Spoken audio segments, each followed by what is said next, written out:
뮤즈 아트 ICT 리터러시 교육이라는 주제로 오스트리아의 독일 방문했던 안성은 이경민입니다. 네, 저희는 이 주제를 어떤 방식으로 생각을 해서 탐방지를 다녀왔는지 그리고 그곳에서 봤었던 것들 주요하게 알려드릴 예정이고요. 이후 이런 것들에 대한 시사점과 결론을 비롯해서 이제 저희가 생각했던 융합 예술 프로젝트 Try Toward the Future이라는 사업 기획에 관련해 이제 골자적인 내용들 좀 더 전달해 드릴 수 있도록 하겠습니다.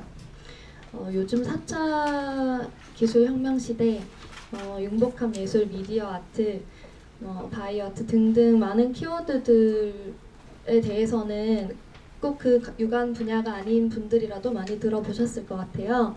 저는 지난 4년 남짓한 기간 동안 관련된 미디어 아트라든지 씬에서의 교육 활동, 전시나 문화예술 활동을 하면서 이런 말들이 오히려 너무 기술을 어떤 방식의 기술 만능주의로 보고 있는 건 아닐까. 그리고 기술을 도구, 그러니까 되게 잘 드는 칼처럼 유려한 도구 이상의 것으로 사용을 하려면 어떤 것들이 더 필요할까라는 것들에 대한 생각이 좀 많이 들었고 현장에서 융복합 예술 관련된 교육 프로그램 등등을 운영을 하면서 이런 것들을 이제 아주 1980년대나 이전 시대부터 계속 지속적으로 운영을 해오면서 그 나름의 새로운 언어라든지 교육 방식, 철학 등등에 대해서 논의 연구를 해왔던 그런 진행을 해왔었던 아르스라든지 제트카임 같은 기관 플랫폼 탐방을 통해서 이 부분들을 조금 더 경험하는 시간을 갖고자 이번 탐방을 다녀오게 되었습니다. 사실 융합이라는 것 자체에 대해서 어떤 분들은 아예 융합이라는 건 사실 어려운 부분이고 그것들이 어떤 방식으로든 잘 서로가 온도를 맞추며 호환해 가야 된다라는 쪽으로 얘기하시는 분들도 있고 융합, 그러니까 퓨전이라는 말을 하듯이 그것이 하나의 뭔가 새로운 것들로 나아가는 방식으로서의 융합 예술을 얘기하시는 분들도 많았었던 것 같아요. 그래서 저도 현장에서 그런 것들에 대한 고민들을 가지고 이번 탐방을 다녀오게 되었습니다. 앞서 짧게 말씀드린 것처럼 저는 미디어 아트 분야에서 전시라든지 교육이라든지 기획 부분으로 활동을 하고 있고요. 이번 탐방에서는 관련된 것들을 좀 더 심도 있게 봤으면 하는 생각으로 다녀오게 되었습니다. 네, 저 같은 경우는 시각예술 분야 작가로 활동하고 있으면서 학교나 다양한 기관에서 아이들을 직접 가르치고 있는 예술 강사로도 활동을 하고 있는데요. 이 아르스 센터라든지 제카임에서 이제 미디어를 이용한 예술 교육을 어떻게 진행하고 있는지에 대해서 조금 더 포커스를 맞춰서 탐방을 다녀오게 되었습니다.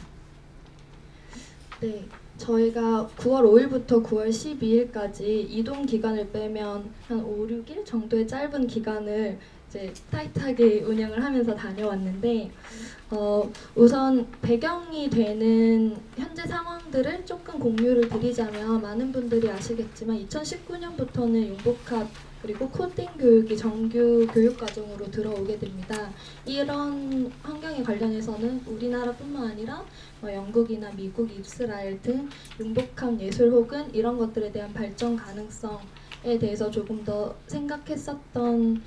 생각하고 이를 정규 과정으로 시행하고 있는 일부 국가들도 이미 있고요. 조금 더 이른 사례로는 영국에서는 영유아 과정에서부터 이런 크리에이티브 코딩이라던가 이런 부분에 대한 교육을 현재 시행해 오고 있습니다. 그런데 저희가 아르스를 이제 조금 더 포커스를 해서 보고자 했었던 이유는 아르스 같은 경우에는 지금 내년이면 40년째 이 관련된 활동을 해오고 있는데 이 곡 같은 경우에 크게 4가지 파트로 지금 운영이 되고 있어요. 하나는 저희가 이제 기간에 맞춰서 다녀왔었던 아르스 일렉트로니카 페스티벌이 있고 페스티벌 같은 경우에는 그 1년에 연간에 했었던 아르스의 활동들을 집약적으로 보여주는 행사라고 보실 수가 있어요. 그 5일 동안 기간에 한 600여 가지의 프로그램이 동시다발적으로 돌아가는 큰 프로젝트 페스티벌이라고 보실 수 있고 이런 것들을 1년 내내 교육이라든지 실제 그 지역이나 연계에서 하는 사람들과 만나서 운영을 하는 아르스 일렉트로니카 센터 그리고 그 해의 주제에 맞게 어떤 혁신적인 생각 혹은 지금에 대한 문제적 제의 같은 것들을 예술가들이 하고 있는가 이런 것들에 대해서 수상을 하고 그 수상작들에 대해서 전시를 하는 프리아르스라는 부분이 있고요. 그리고 앞서 했었던 것들이 그러니까 당해에 대한 포커스를 맞춰서 진행을 한다면 퓨처랩이라고 이런 것들을 상시 운영하고 개발하면서 비단 예술 분야나 교육 분야뿐만 아니라 우리 사회와 맞물렸을 때 기술과 예술이 어떤 식으로 시행될 수 있는지를 보여주는 퓨처랩 이렇게 4가지 꼭지로 이 아르스가 운영이 되고 있습니다.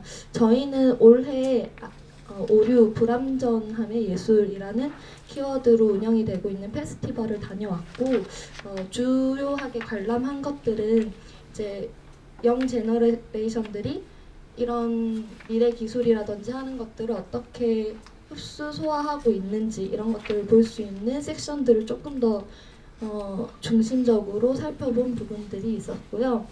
특징적인 것들은 이제 아르스 일렉트로니카 센터에서 교육문화매개 팀장을 맡고 있는 니콜과 인터뷰를 통해서 조금 더 얘기를 들을 수가 있었습니다. 앞서 발표해주신 분들이 다녀온 공간들도 그랬듯이 아르스 같은 경우에는 포스트시티라는 메인 공간을 두고 이제 많은 활동들이 이루어지는데요. 이곳은 과거 우편 취급국이었던 10만 평 정도의 대지를 가진 큰 그러니까 운영 공간이에요. 그래서 여기에 밤에는 클럽을 위시한 굉장히 많은 라이브 공연 혹은 퍼포먼스 같은 것들이 이루어지면 낮에는 그런 역동감을 바탕으로 한 전시라든지 체험 프로그램, 워크숍 등등이 운영이 되고 있었고요. 메인 전시 같은 경우에는 이제 앞서서 제가 짧게 말씀드린 것처럼 기술이 뭔가 모든 걸 문제를 해결해 줄 것 같이 지금 조장되거나 하는 부분들이 있지만 사실은 그것이 낳은 오류 그리고 우리가 이 시점에서 생각해 봐야 할 진행 중인 오류들이라는 테마로 전시들이 진행이 되는 모습을 볼 수 있었습니다.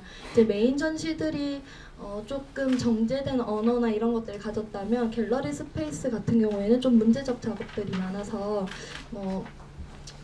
요즘 제일 키워드로 하고 있는 바이오 부문에 대한 다양한 시도들 혹은 흔히 볼 수 있었던 로봇팔 등등을 다른 방식으로 어떻게 사용할 수 있는지 등등에 대한 전시들을 좀 더 볼 수 있었고요. 특징적으로 봤었던 두 가지 중 하나는 스타일즈라고 사이언스, 테크놀로지, 아트의 합성어고요. 이 부분에 대한 것들은 이제 사회의 혁신을 추진하기 위해서 사용되는 과학이나 예술이 아니라 그것들을 현실에서 어떻게 일상적으로 사용할 수 있는지에 대해서 연구하는 랩 부분이었습니다. 제일 먼저 사실 눈에 띄었고 참여에 대해서 좀 초점을 두었던 프로그램은 19세 이하의 그 영 제너레이션이 참여하는 유나인티라는 프로그램들이 있었고 그 이외의 전시 같은 것들이 있었는데요. 이 뒤에 부분에서 이런 부분들을 집약적으로 말씀드릴 수 있을 것 같아서 인터뷰 내용 소개드리면서 안내를 드리도록 하겠습니다.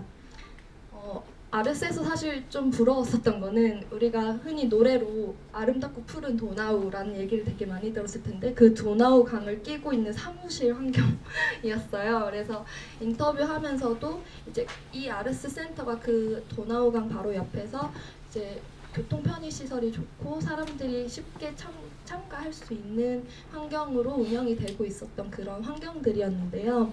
거기서 이제 주요하게 나누었었던 이야기 중에 하나가 우리나라에서는 사실 도슨트라든지 에듀케이터라든지 미술관 스텝 같은 것들을 종합적인 역할로서 하고 있는 인포 트레이너라는 역할에 대한 이 교육 매개 팀에서의 설명들이 조금 재미있어서 공유를 드리려고 합니다. 이 인포 트레이너 같은 경우에는 저희가 흔히 교육 활동에서 어떤 새로운 툴이나 이런 것들을 배울 때 이를테면 3D 프린터라든지 이런 것들을 배울 때 이거를 단순하게 학습을 도와주는 사람들이 아니라 그 정보를 습득하는 방식이 어떠해야 되고 어떤 식으로 이거를 바라볼 수 있고 이런 것들을 배경에서부터 사용하는 방식 그리고 교육까지 이끌어 나가는 일련의 어드바이저 역할을 수행하는 사람이에요. 근데 센터 내에 이 인포 트레이너만 한 70여 분이 계시더라고요. 그래서 이분들이 이제 실제로 교육을 진행을 하는 사람이면서 사람들을 만나는 가장 밀접한 역할을 하는 사람들이기 때문에 어떻게 보면 미술관 전문 인력을 교육을 하는 것처럼 이 인포 트레이너에 대한 교육이라든지 개발을 하는 방식에도 굉장히 많은 포커스를 두고 있다는 것을 볼 수가 있었습니다.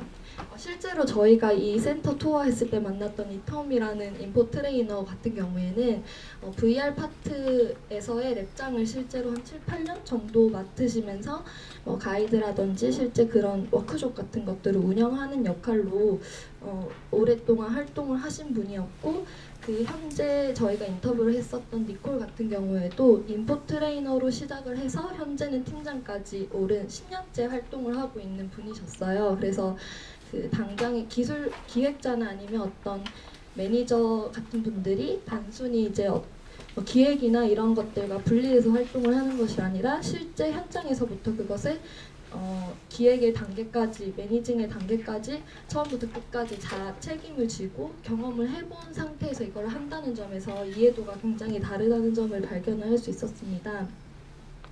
인터뷰에서 저희가 질문을 했고 아르스를 가면서도 가장 많이 이야기를 하고 싶었었던 궁금증은 3가지 정도였었는데, 하나는 예술과 기술의 균형 잡기가 어떻게 가능할 것인가, 그리고 2번째는 이것이 지속적으로 하려면 지역과 어떤 방식으로 연대하는가, 그리고 3번째는 지속성 있게 이 프로젝트를 이끌어 나가는 방식이 어떠한가에 대한 질문들이었어요. 근데 이 부분에 대해서 답변으로 나왔었던 부분들 중에 일부를 말씀을 드리자면, 이제 우선은 앞쪽에서 강조드렸던 인포 트레이너의 역할 부분에 대한 이야기가 아무래도 많이 강조가 되었었는데, 그 인포 트레이너가 참여자와 그런 예술 기술의 파트너로서 실제로 매개자 역할을 충실히 행한다는 부분, 그리고 디지털 매체를 배우지만 사실 그것을 위해서 기반되는 아날로그 매체를 사용하는 데 있어서 경계를 두지 않는다는 점, 그리고 교육의 확산이나 이런 것들을 할 때 저희는 교육자들을 대부분 그러니까 학생들을 많이 만나는데, 그것이 아니라 교육의 최전선에 있는 교육자 자체를 교육하고 만나는 것에 대해서 포커스를 많이 두고 있고, 이러한 교육이 단발적으로 그러니까 끝나지 않기 위해서 지역과 학교와 아르스가 같이 연계해서 그 교육을 이어나가는 점, 사실 이게 가장 고무적이었다고 생각을 합니다.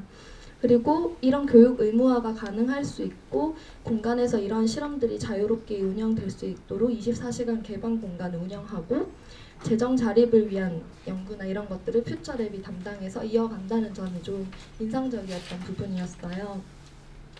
네, 이어서 다녀온 제카임에 대해서는 간단하게 또 설명을 드리도록 하겠습니다. 네, 저희가 9월 6일, 7일, 8일 3일간의 아르스 일정을 마치고 이제 9월 9일 날 이제 독일 카르스루헤라는 지역에 위치한 제카임에 다녀왔는데요. 그 제카임을 한국말로 풀자면 이제 예술가 매체기술센터라고 보실 수가 있을 것 같아요.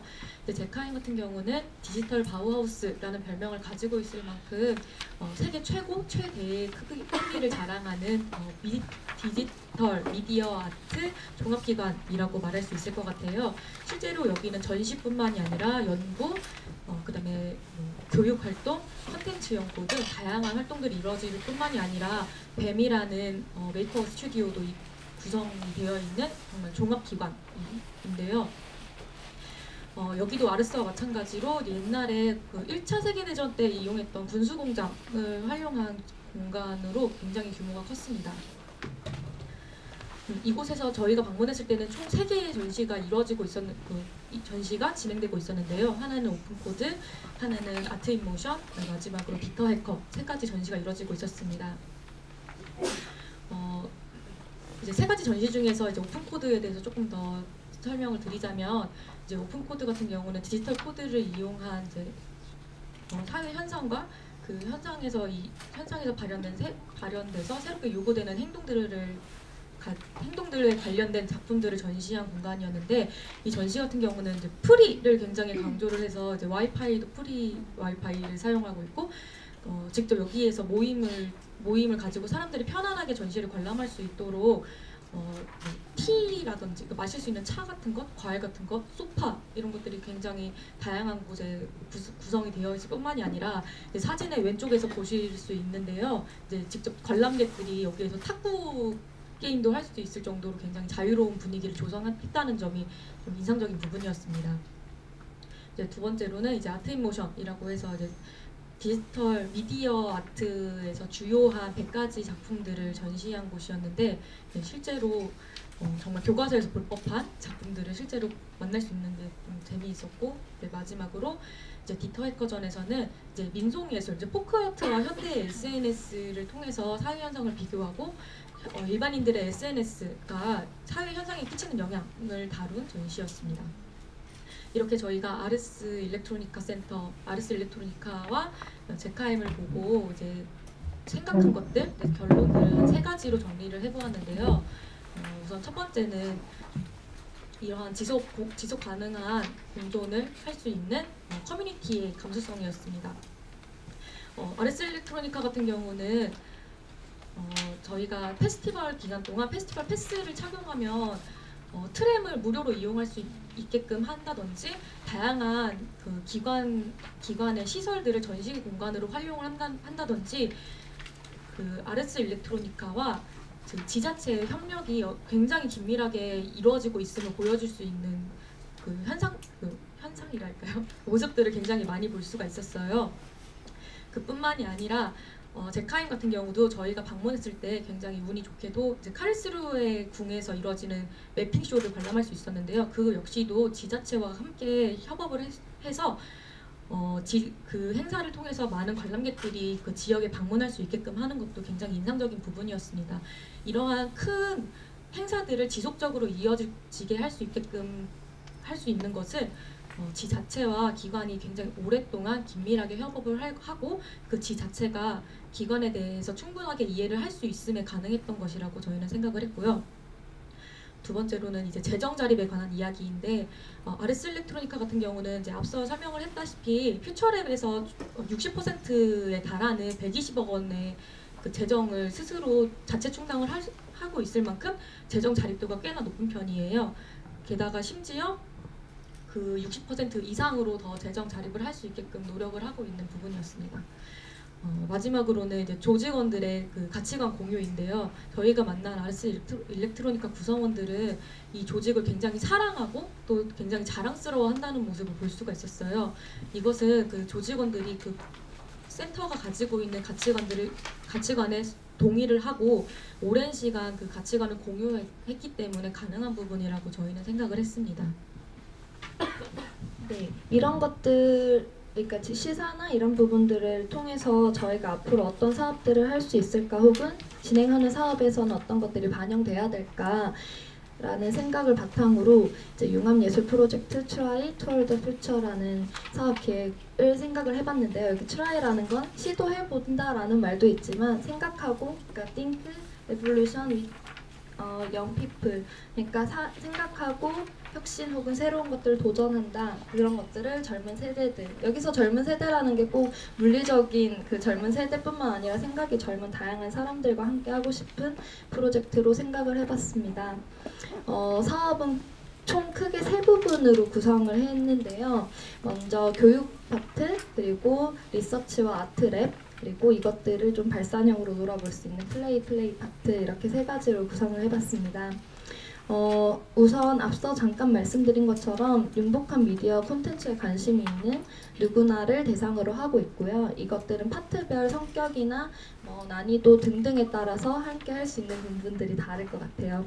그리고 두 번째로 학기형 융복합 창작 프로그램을 기본으로 하고 싶다라는 부분들이 골자적으로 있는데요. 그래서 들어가는 것 중에 가장 큰 파트가 이제 교육에서 기본 교육 과정이 이제 여러 차례로, 그러니까 3학기 형태로 진행이 된다는 것, 그리고 이런 것들을 연간으로 운영을 하면서 연구할 수 있는 아트랩을 운영하는 것, 이제 방학 시기를 이용한 해카톤 캠프, 그리고 전문가 교류나 이런 것들을 활성화할 수 있는 세미나와 이를 위한 결과 전시 등등의 파트로 구성을 해보았습니다. 저희가 이러한 프로그램을 생각하게 된 계기는 이제 많은 분들이 실제 현장에서 학생들을 만나시겠지만 제가 현장에서 만났을 때는 점점 학생들이 나이가 어리면 어려워질수록 상상을 하는 그러니까 시간이 지날수록 상상을 하기 좋아하고 상상을 쉽게 할 수 있는 나이가 점점점 어려진다는 것이었어요. 그래서 좀 상상을 재미있게 할 수 있도록 하는 것. 그 다음에 이제 요즘은 또 이제 6학년 친구들을 만나면 걔 중에 이제 뭐 신발끈 묶기를 못할 정도로 이제 만들기가 서툴다든지 만드는 재미를 못 느끼는 친구들이 굉장히 많아요. 그래서 실제로 자기가 생각한 것을 전문가의 도움을 통해서 구현할 수 있어서 구현을 해서 그 만드는 재미를 느낄 수 있도록 하기 위한 것이 이제 첫 번째 생각이었고요. 그 다음에 이렇게 실제로 전문가들을 만남으로 통해서 이런 기술을 이용한 예술이 어떻게 이루어지고 있는지를 같이 함께 도모할 수 있는 것이 도모했으면 좋겠다라는 것이 이 사업의 생각이었습니다. 네, 학생들 입장에서는 이제 그런 목적을 두고 생각했었던 부분들이 많고요. 사실 실제 미디어 아트나 이런 것들이 전문가 과정으로 진행되는 부분들이 많아요. 뭐 어린 연령층은 뭐 대학생부터 뭐 실제로 이런 분야에 활동하고 있는 예술가라든지 교육자분들을 위한 과정들이 사실은 굉장히 단발적으로 이루어지는 경우가 많았고 아까 그 말씀드린 인포 트레이너와 같은 어떤 실제 교육자가 그것을 자신이 해보지 않으면 자신의 언어로 하기가 어렵기 때문에 그들을 위한 그러니까 다양한 대상층으로서 교육자 혹은 다른 대상층들을 포괄하는 사업을 운영하고자 하는 목적이 있었습니다. 그래서 교육 같은 경우에는 이제 배우면서 배우고 동시에 배우면서 실천할 수 있는 그게 이제 창작의 과정이 포함되어 있는 교육 과정을 지향을 하고요. 이제 아르스나 제카임의 사례에서도 물론 봤지만 현재 우리가 좀 더 주목해서 봐야 되는 것들이 커뮤니티와의 공생하는 부분들인 것 같아요. 이제 기술이 발전하면 개개인의 개인화가 더 심화될 것 같지만 사실 연동에 대한 기술이 더 강화되는 부분들이 있거든요. 근데 그런 부분들을 개인에서만 소구하는 것이 아니라 좀 더 공동체적으로 실현해 볼 수 있는 교육의 필요성에 대해서 생각을 했었고요. 그래서 교육에선 총 4개 파트로 생각을 해봤습니다. 하나는 이제 그런 학생들을 대상으로 하는 정기 교육으로 이제 아마 사업 기획안에선 조금 더 자세하게 보실 수 있겠지만 다양한 방법으로 다른 방식으로 생각하는 학기, 그리고 실제 기술을 사용해서 만들기의 과정으로서 기술의 툴을 익히는 단계, 그리고 마지막으론 자신들이 생각하고 익힌 기술을 향해서 공동체 작업을 만들어보는 총 3학기의 과정으로서의 정기교육 프로그램이 하나가 있고요. 그리고 이런 것들이 좀 특정 대상을 그 학기를 수여하는 학생뿐만 아니라 다양한 방식으로 좀 공개해서 단발성이라도 여러 공간에서 해볼 수 있는 오픈 워크숍에 대한 부분, 그리고 방학 때 이런 것들 이제 문제 해결에 대한 해카톤 캠프, 그리고 선생님들이자 그 트라이어라고 저희는 이름을 불렀는데 그런 부분들 연수할 수 있는 부분들을 교육의 파트로 넣었습니다.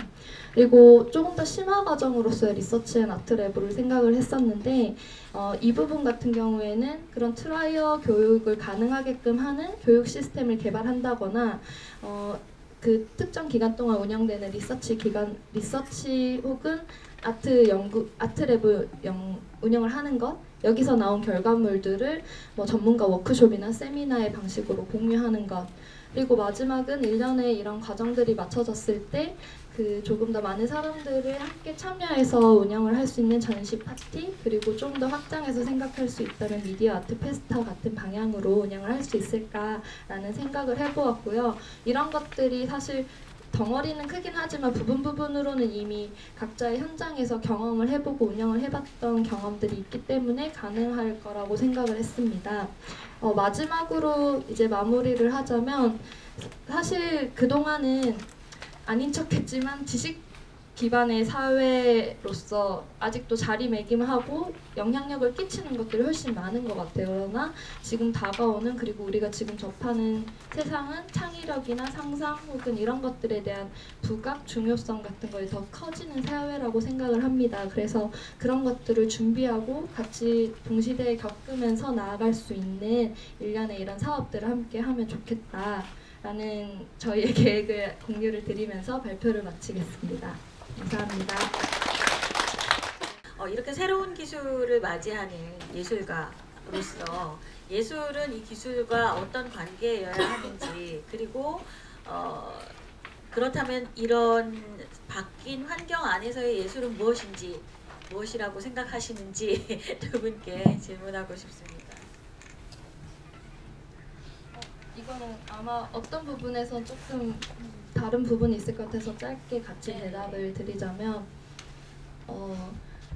사실 그 아까 제트카임에서 두 번째 전시를 보고 가장 깊게 생각했던 감명 깊었던 부분은 그게 최근 거의 몇십 년 동안의 마스터피스 100점을 소개를 하는 전시였는데 아주 아날로그적인 기술에서부터 지금 생각해도 굉장히 혁신적인 그런 미디어를 활용한 전시까지 전부 다 모아놓은 전시였어요. 그러나 근데 지금 생각해도 되게 새롭다고 느끼는 것이 사실은 이미 30년 전에도 계속 되고 있었고 그게 지금도 여전히 새롭다는 거죠. 그래서 그 발전되는 기술이나 미디어라는 건 사실 그런 생각을 실현해주는 어떤 방식의 툴일 수 있다는 측면이 한 가지 드는 생각이고, 두 번째는 이거 특히 하이 테크놀로지를 다루는 미디어 아티스트들의 경우에서도 많이 고민되는 부분이기는 한데, 이 미디어 혹은 기술이 어떤 방식으로 나아가느냐에 대한 조금 이제는 많이 좁혀져서 반보 앞선 생각 혹은 그 현상을 분석하고 주목하는 데 있어서의 예술이 무엇인가를 같이 논의하는 것 자체에 대해서 또 다른 예술에 대한 가능성 같은 것들을 많이 본다고 생각을 합니다. 저 역시도 예술의 입장에서는 그 작품의 의도가 더 선행돼야 된다고 생각을 하는데요. 그 기술이 더 앞서서 보이면 좀 기술 자랑 같은 그 상태에서 끝나는 것 같아요. 그래서 아무리 기술이 발전하더라도 그 안에 심어져 있는 작품의 의도라든지 생각들이 더 선행되고 거기에 더 그 비중이 더 커야만 예술로서의 존재가 가능하다고 생각을 합니다. 교육적인 부분에서도 어떤 기술은 도구로서의 역할이 가장 적합하다고 생각을 하고 있고요. 제가 하나 놓친 게 있는데 사실 제가 그러니까 최근 전시를 했을 때 인공지능을 주제로 한 전시나 데이터에 관련된 전시를 준비를 하면서 작가분들뿐만 아니라 이런 기술에 대해서 사실 제일 연구를 많이 했었던 공학자분들이나 과학자분들이랑도 대화를 할 경험이 많았어요. 근데 그분들이 제일 재밌게 생각하시는 부분은 예를 들어서 이 기술이 여기서 저기까지 더 나아지려면 이런 방식으로 가야 하는데 예술가들이나 아니면 어떤 창작자들은 그 기술이 기술로서 완전해지는 방법을 생각하는 게 아니라 기술의 이면을 봐서 그 기술이 앞으로 어떻게 될 것인지를 역산한다든지 그걸 비틀어 봐서 그 기술이 앞으로 우리한테 어떤 방식으로 와야 한다든지 라는 것들을 얘기한다는 거예요. 근데 사실 그 예술가들의 역할이자 혹은 예술로서 기술을 다루는 방식이 사실 그런 면이라고 저는 생각을 하거든요. 그래서 어떤 면에서는 기술이 우리를 돕는 도구로서 사용이 되지만 그 기술 자체에 대한 연구로서 내일을 보게 하는 어떨 때는 돋보기고 어떨 때는 현미경 같은 역할을 한다고 생각을 합니다. 근데 이제 최근에 이렇게 새로운 기술과 예술을 접목해서 교육하는 과정에서 이제 가장 쟁점이 되는 부분은 그럼 이걸 누가 교육해야 되는가 하는 지점인 것 같아요. 근데 여기서 저는 재밌게 본 건 인포트레이너라는 그런 새로운 개념이었는데요. 그렇다면 인포트레이너는 도대체 누가 해야 되는 걸까요? 네, 그것에 대한 생각을 조금 여쭙고 싶어요.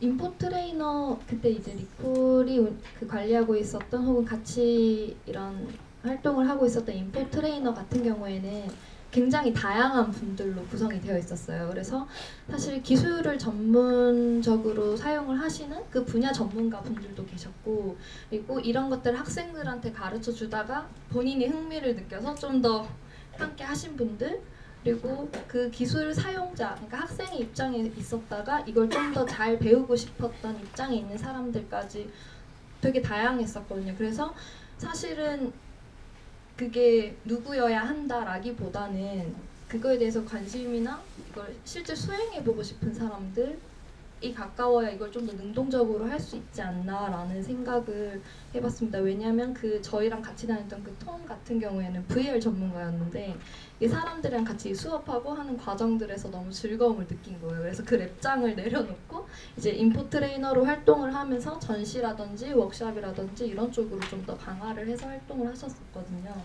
보통 지금 교육을 할 때 보통은 예술 강사의 역할을 하는 게 작가분들 혹은 그 기술자로서 대상에 맞춰 언어를 사용할 수 있는 분들이 많은데, 사실 아르스나 제트카임에서의 사례에서 조금 더 고무적이라고 느끼고 시행되면 좋겠다고 했었던 것들은 선생님들이 그 역할을 했으면 좋겠다. 아이들의 눈높이와 가장 생활 시간을 많이 보내는 그 선생님들이, 그 중에서도 아마 이 관심을 가지는 선생님들이시겠죠.